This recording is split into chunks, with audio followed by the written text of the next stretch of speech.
이스라엘의 이 범죄한 결과로 인해서요, 미디안 백성들의 이 군대를 이끌고 이스라엘 쳐들어오게 되죠. 이때 하나님이 사실 이 미디안 군대를 쳐들어오게 하신 것은 하나님의 심판이었습니다. 이 이스라엘 백성들이 때로는 하나님 앞에 죄악을 범하고 그리고 범죄할 때마다 하나님께서는 타 민족을 들으셔서 이스라엘 백성들을 심판하시는 경우를 종종 보게 되는데, 이때 사사 기드온이 일어나서 성령이 충만하여서 사람을 모으게 되죠. 여기에서 말하는 사사라고 하는 것은 좀 우리가 흔히 쓰는 용어는 아닌데 샤파트라고 되어 있습니다. 이 샤파트라고 하는 히브리어는 어떤 의미냐면 다른 사람을 판단하다라고 할 때에 이 샤파트란 말을 씁니다. 그러니까 다른 백성, 이 이스라엘 백성들이 여러 문제를 가지고 나오면 그것이 옳고 그른지를 판단해 주기도 하고, 그리고 그 문제에 대해서 어떻게 가야 할지 방향도 알려주니까 실질적으로는 왕은 아니라 한다 할지라도 그 시대의 리더 역할을 했던 사람들을 그래서 샤파트라고 하기도 하고, 또 아직 그 이스라엘 백성들의 어떤 종교적인 그러한 체계가 갖추어지지 않았을 때에 하나님의 뜻을 분간해 주는 역할을 했던 것도 이 샤파트, 즉 사사들이 했습니다. 그래서 우리나라 말로는 사사 이렇게 번역을 하기도 합니다만, 예전 성경에는 판관기 이렇게 하기도 하고 있죠. 영어 성경에는 저지스라고 이렇게 표현하고 있는데, 하여간 이 사사되는 기드온이 성령에 충만하여서 이 미디안 군대를 물리치기 위해서 사람을 모집하였는데 3만 2천 명이 모집이 되었습니다. 미디안 군대 쳐들어온 사람들이 13만 5천 명이었고, 여기에 대항해서 모인 이스라엘 사람들이 3만 2천 명이었으니까 사실 4분의 1도 안 되는 적은 숫자였습니다. 이 사람들과 싸우는 것도 사실 그렇게 쉬운 일은 아닌데, 하나님께서 이 기드온에게 명령하시기를 사람을 돌려보내는 거예요. 사람을 돌려보내는데 이 첫 번째 돌려보냈는데, 그 돌려보내는 그 이유를 어떻게 됐냐면, 두렵고 그리고 자신이 없고 그리고 집으로 돌아가기를 원하는 사람은 다 돌아가라 해서 첫 번째 2만 2천 명을 돌려보내고 1만 명만 남겼습니다. 여러분, 3만 2천 명을 가지고 15만의 군대를 상대하는 것도 버거운데, 지금 4분의 1 되는 그 군사 중에서 2만 2천 명을 돌려보냈으니 이제는 15대 1도 안 되는 숫자를 가지고 싸워야 될 형편에 처한 거죠. 하나님께서 두 번째 그것도 많다는 거예요. 그래서 돌려보냈는데, 이번에 우리 장로님들, 우리 부부 다 같이 함께 이 하롯셈이라는 곳을 다녀왔거든요. 근데 거기에 가서 하롯셈에 보면 이렇게 엎드려서도 물을 먹어보고 무릎 꿇고서도 물을 먹어봤는데, 그 하롯셈에서 물 먹는 모습을 구별하여서 돌아갈 사람들과 남을 사람들을 구별하였는데, 남는 사람이 300명을 남기게 됐습니다. 9,700명을 돌려보내고 300명을 남겨놓았는데, 이제 300명과 이 미디안 군대를 대적하라고 하는 거예요. 말도 안 되는 전쟁이죠. 처음에 3만 2천 명, 그것도 모자랍니다. 4분의 1밖에 안 되는 군대를 가지고 저 미디안 군대와 싸운다고 하는 것이 사실 상당한 버거운 그러한 일이었었는데, 이제는 300명 되는 사람을 가지고 이 15만 3천 명이나 되는 13만 5천 명이나 되는 군대를 상대해야 될, 어떻게 보면 중과 부적의 그런 상황에 처하게 됐던 것이죠. 하나님이 이 3만 2천 명 가운데서 사람을 다 돌려보내고 300명을 남겨놓으셨을 때 그 이유가 무엇이었을까? 너무나 분명하게 그 이유를 말씀하고 있는데, 사사기 7장에서는 여기에 대해서 이렇게 말씀하고 있습니다. 여호와께서 기드온에게 이르시되 너를 따르는 백성이 너무 많은즉 내가 그들의 손에 미디안 사람을 넘겨주지 아니하리니. 누가요? 내가 넘겨주지 아니하리니, 이는 이렇게 너희들에게 이렇게 하는 이유는 너희들이 나를 거슬러서 스스로 자랑하기를 내 손이 나를 구원하였다 할까 함이니라.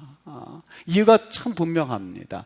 3만 2천 명을 가지고 이길 리도 없을 것 같은데, 하나님께서는 만일 3만 2천 명을 가지고 너희들이 13만 5천 명과 대항해서 이기게 되면 그것도 은혜잖아요. 4분의 1 되는 숫자를 가지고 이기는 것도 은혜인데, 너희들이 이 숫자를 가지고 이기면 스스로 생각하기를, 아하, 하나님이 구원하신 것이 아니라 내 손이 나를 구원하였다, 그렇게 생각할까 봐 하나님께서 300명을 남겨놓으라는 것이었었어요. 여러분, 이것이 우리의 본성이라고 하는 거예요. 우리의 본성이 사실 조금만 비집고 들어갈 틈이 있으면 하나님께 영광 돌리고 하나님이 하셨지라고 말하는 것이 아니라 우리를 높이고 우리를 기쁘게 하는 일에 우리의 본성이 사실 거기에 너무너무 익숙해져 있다고 하는 거예요. 여러분, 다윗을 보십시오. 다윗은 하나님께서 그를 이끌어서 하나님 마음에 합한 사람이라고 말할 만큼 그는 의로운 사람이었던 것 같아요. 그런데 그가 조금 정신을 팔고 조금 하나님께서 그 초점을 그가 이렇게 비켜서 살았더니 어떤 일이 일어났는지 기억하시지 않습니까? 사무엘하 11장 말씀이요. 우리아의 아내 밧세바에게 정말 해서는 안 될 악한 일을 했었던 것이 다윗이었습니다. 다윗이 그러거든요. 저 여인을 데려오라고요. 그때에 그 이야기를 들었던 군사가 뭐라고 그러냐면 다윗 왕이시여 안 됩니다. 이렇게 말할 수가 없었어요. 아마 다윗에게 무슨 일을 당할지 두려웠었던 것 같아요. 그가 돌려 말하기를 왕이시여 그 사람은 엘리암의 딸이요 우리아의 아내 밧세바가 아니더이까? 라고 말합니다. 여기 엘리암의 딸이요 말했던 이유가 있습니다. 여러분, 엘리암이 누군지 기억하시는 분들은 금방 아실 거예요. 아히도벨의 아들이에요. 아히도벨은 사실 다윗을 도와서 지략가로서 충성했던 사람이거든요. 물론 나중에 다윗을 조금 언짢게 생각해서 그의 아들 압살롬에게 가서 그와 함께 했던 사람이긴 하지만 어찌되었든지 간에 다윗과 일평생 같이 했던 지략가였었어요. 그에게 한때는 충성을 다하고 그를 위해서 도왔던 사람이에요. 그 사람의 아들이 엘리암이었었고 엘리암의 딸이 밧세바였었어요. 여러분, 내가 못된 생각을 품었어도 어떻게 해야 될까요? 이거 내가 친구와 같았던 아히도벨의 손녀딸이지. 그러면 안 되지. 이렇게 생각해야 되는 게 맞지 않습니까? 두 번째, 우리아의 아내 밧세바가 아니더이까? 그 말은요, 지금 다윗이 이렇게 편안하게 왕궁을 거닐 수 있었던 것은 저 모압과 싸워서 지금 열심히 목숨을 다해서 싸우고 있는 그의 군대들이 있었기 때문이에요. 그 중에 한 사람이 우리아였었어요. 왕이시여, 지금 당신을 위해서 저렇게 열심히 싸우고 있는 우리아의 아내 밧세바가 아니더이까? 그 말은 왕이시여 생각할 걸 생각하셔야지요. 지금 무슨 생각 품고 있는 겁니까? 라는 것을 우회적으로 한 말임에도 불구하고 하나님께 초점을 맞추지 못했더니 그 틈을 타서 마귀가 그를 농락하는 것을 볼 수 있어요. 데리고 와서 정말 하나님 앞에 죄를 짓는 다윗을 볼 수 있지 않습니까? 이것이 우리의 본성이에요.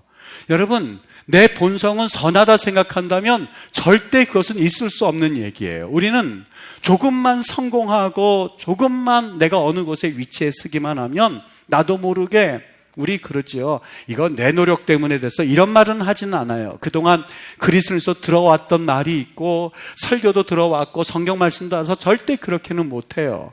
이게 다 하나님의 은혜죠 라고 말하는데 내 속으로는 그래도 내가 이 말을 하더라도 내 속에는 내 노력이 들어가 있다는 걸 알아주기를 바라는 본성이 숨겨져 있어요.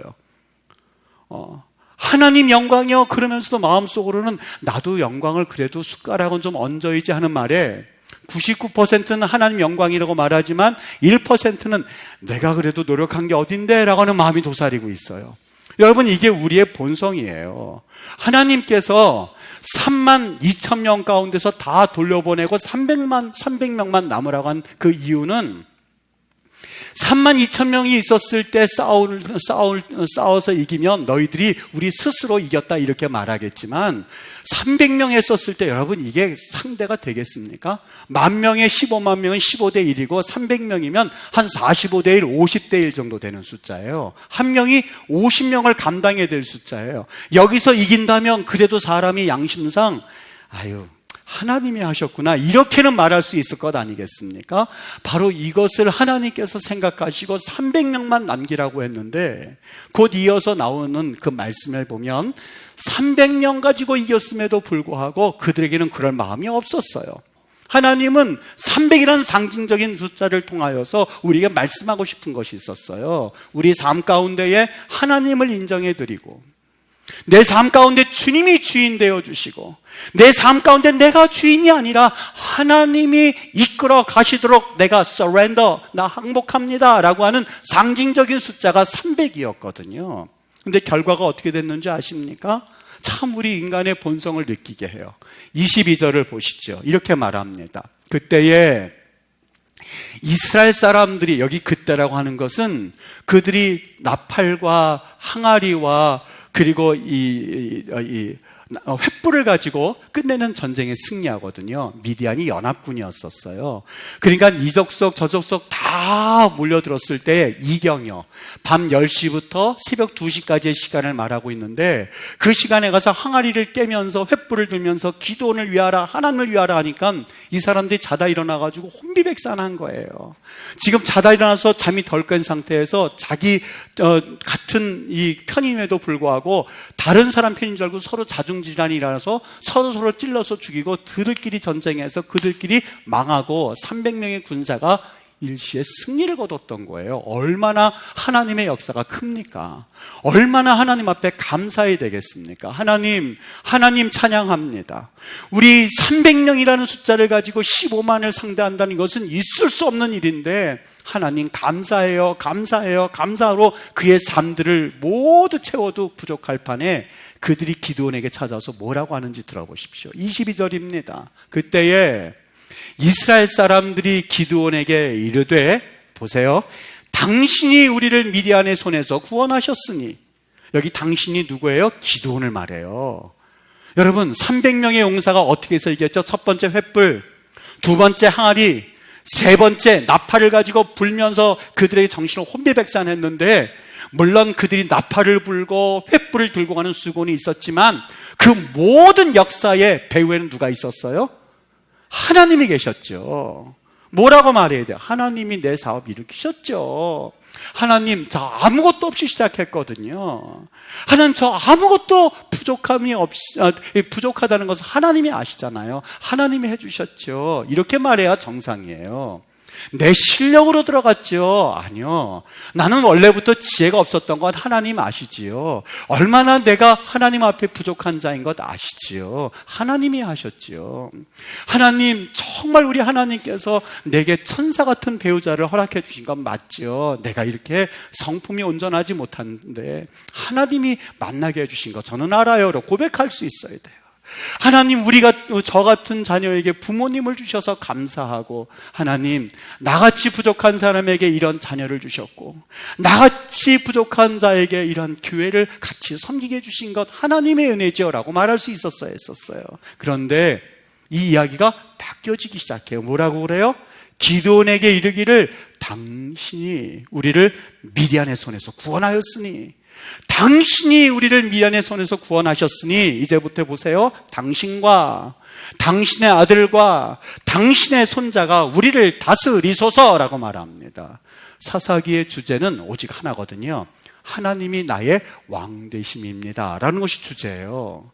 사람들이 갈 길을 알지 못한 채 방황하고 있는 사사 그 시대에 주제는 하나님이 너희의 왕이시니, 하나님이 너희의 인도자가 되시니 오직 하나님만 바라보아라 라고 하는 것이 사사기의 전체 흐르는 주제거든요. 그런데 300명을 가지고 13만 5천 명을 이겼음에도 불구하고 그들 입에서 튀어나오는 말은 제가 했어요. 내가 실력이 있어서 한 겁니다. 내가 그래도 능력이 있어서 일으킨 겁니다. 내가 그래도 이만큼 해놓았지요. 내가 이만큼 그래도 열심히 노력하니까 결과를 얻은 겁니다 라고 말합니다. 여러분, 시편 121편 말합니다. 내가 산을 향하여 눈을 들리라. 내 도움이 어디서 오겠습니까?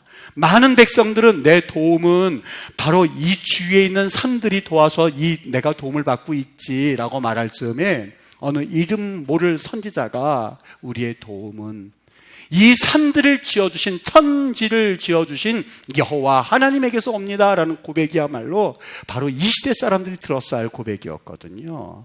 이들이 말합니다. 당신이 우리를 미디안의 손에서 구원하였으니 당신이 우리의 왕이 되고, 당신의 아들이 우리의 왕이 되고, 당신의 손자가 우리의 왕이 되시옵소서라고 말하면서, 그 말은, 사람을 위한다고 하는 말은 하나님을 버리겠다는 뜻이에요.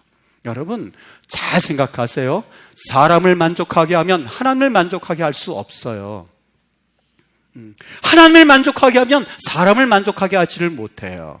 영적으로 여러분이 가만히 기도하시면 그것이 어느 날 깨달아지게 돼요. 하나님을 만족하게 하고 하나님을 기쁘게 해드릴 때에, 자기 십자가를 좇을 때에 여기는 핍박이 따르기 마련이고 오해가 있기 마련이고, 여기에는 이해 못하는 그런 핍박이 시작되기 마련이에요. 우리 믿음의 선조들이 처음 예수님 믿어서 그래서 교회 나올 때 한결같이 핍박받고 순교의 피를 흘려서 교회가 세워졌던 것을 기억하시면 아마 이 말이 이해가 되어지실 거예요.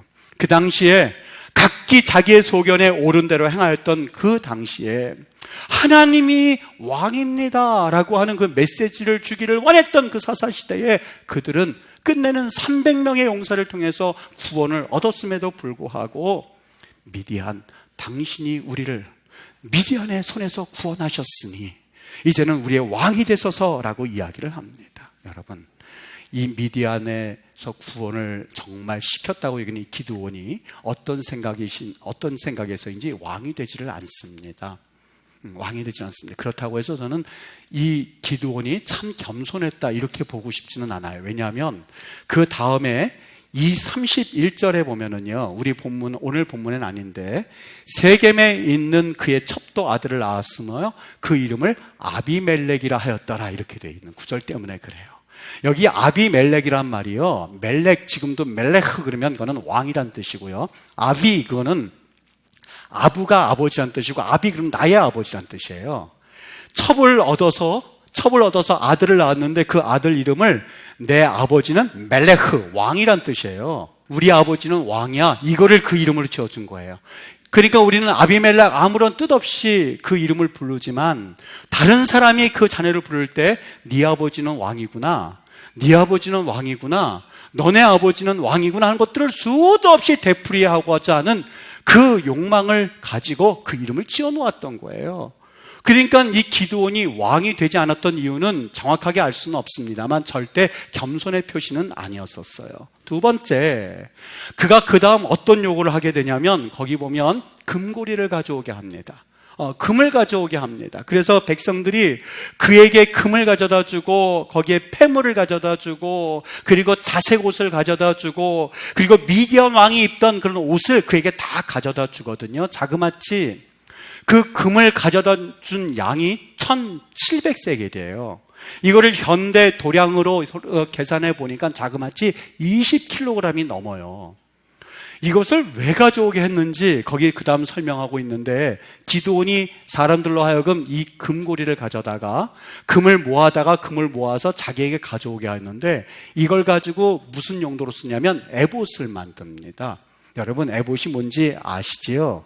대제사장들이 이 자색 실과 홍색 실과 그리고 배로 꼰 그런 실을 잘 입는 옷이 에봇입니다. 한쪽에는 우림과 둠밈을 넣어서 이스라엘 백성들이 하나님의 뜻이 무엇인지 물으러 왔을 때에 그 우림과 둠밈을 가지고 하나님의 뜻을 분간해주는 그 옷의 역할을 하는 것이 에봇이었었어요.